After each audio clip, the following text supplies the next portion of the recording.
What if the greatest battle you'll ever face isn't becoming who you're meant to be, but convincing the world that you're no longer who you used to be?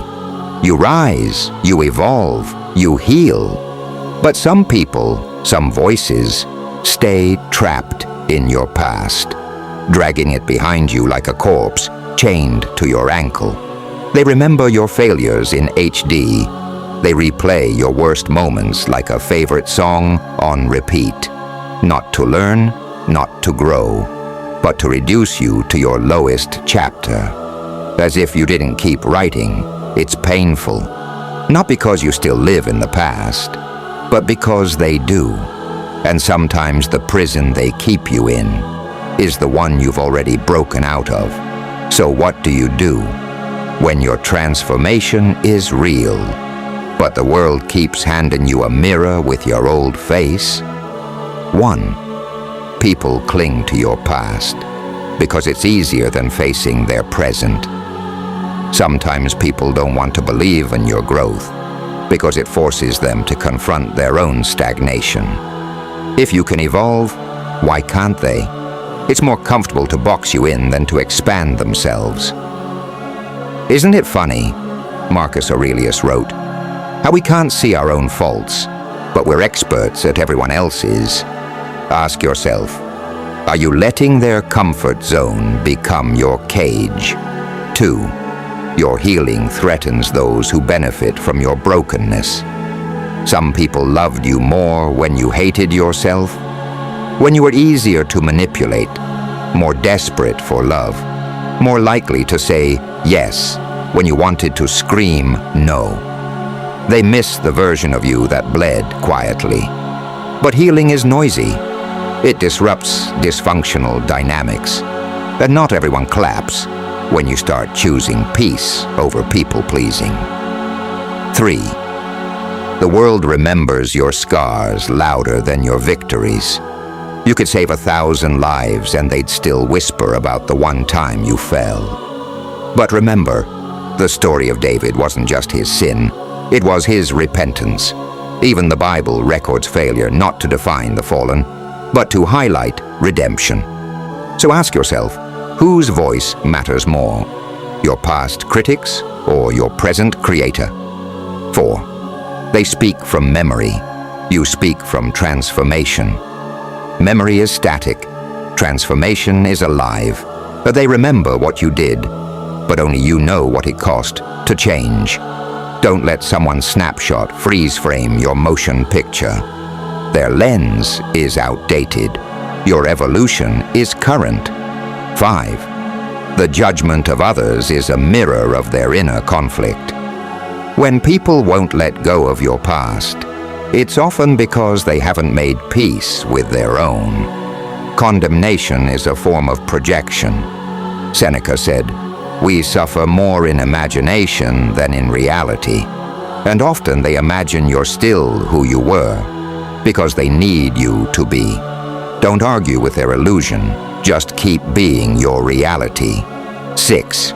You're not here to convince anyone, you're here to be. There's power in silent consistency, in letting your life be the proof instead of your words. Jesus never wrote a book, he lived the truth. And over time, the fruits of your transformation will silence the skeptics more than any defense ever could. You don't need to scream, just shine. 7. Guilt fades, shame whispers, but identity can be rewritten. Guilt is a natural response to actions that go against our values. It whispers to us, "I did wrong." It's a signal that we've made a mistake, but it doesn't define us. Guilt can be a stepping stone to growth, guiding us toward better decisions and actions. Shame, however, is a different beast. It says, "I am wrong." It's a voice that seeks to bury us beneath the weight of our past, convincing us that we are irreparably broken. Shame tries to convince us that our mistakes aren't just things we've done. They're reflections of who we are. Consider the story of Nelson Mandela. He spent 27 years in prison for standing up against apartheid in South Africa. He could have easily been consumed by guilt or shame, by the belief that his sacrifices and his past defined him. Instead, he rewrote his identity. He didn't let the years of confinement and injustice speak louder than his decision to emerge with peace and purpose. He chose redemption.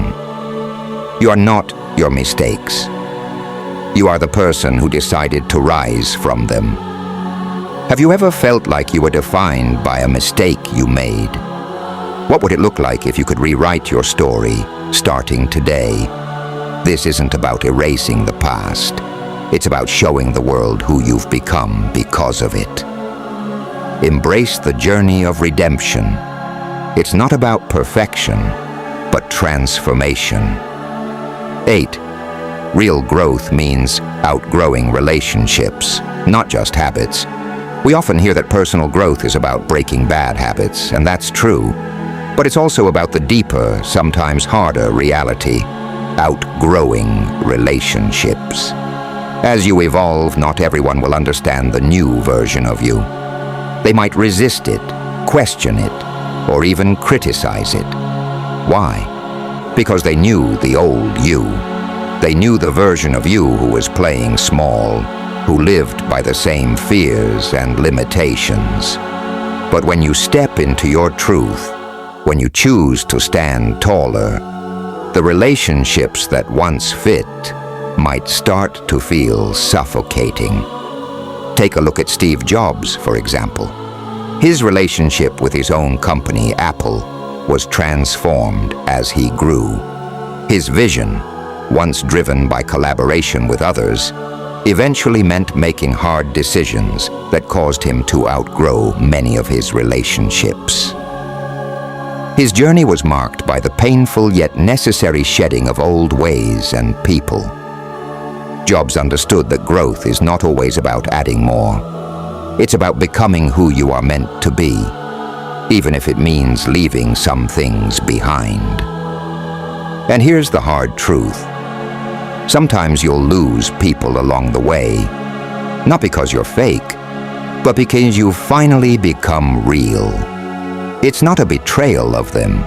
It's a betrayal of your own potential if you stay stagnant for their comfort. Even nature teaches us this truth. Snakes shed their skin when it no longer fits. The old skin holds them back from growing, so they leave it behind. Why shouldn't you? What relationships have you outgrown on your journey? How did it feel to let them go? And what did you gain in the process? This isn't about abandoning people. It's about embracing the truth that some relationships served their purpose for a season. And now, it's time for something new. As you evolve, allow your circle to evolve with you, or have the courage to outgrow the ones who don't. 9. Your past self deserves compassion, not condemnation. You didn't know then what you know now. Stop joining your critics in punishing your younger self. That version of you, confused, broken, angry, got you here. They survived what others wouldn't have. They're not your enemy, they're your roots. 10. You're not defined by the chapter others got stuck on. Maybe they met you at chapter 3, the reckless, messy, unhealed version. But you're on chapter 10 now, more patient, more self-aware, more whole. If they refuse to keep reading, that's not your burden. You are not required to stay small, just so others feel big. 11. The past is a place of reference, not residence. We don't forget where we came from, but we don't pitch a tent there either. Use your story as a stepping stone, not a prison cell. Even the prodigal son returned, not to who he was, but to who he was becoming. And the father didn't ask for explanations, he just ran. 12. Your redemption isn't a debate, it's a declaration. The moment you stopped apologizing for growing, the moment you realized you don't need permission to heal. That was the moment you stepped into freedom. Not everyone will understand. Not everyone needs to. Some people will still talk. Let them. Because while they're repeating your past, you're busy creating your future. So now the question turns to you. Who are you becoming when no one's watching? What story are you writing when the critics won't stop reading the old one? And when you look in the mirror, do you see who you were or who you've decided to become? You don't need to convince them. Just keep becoming undeniable.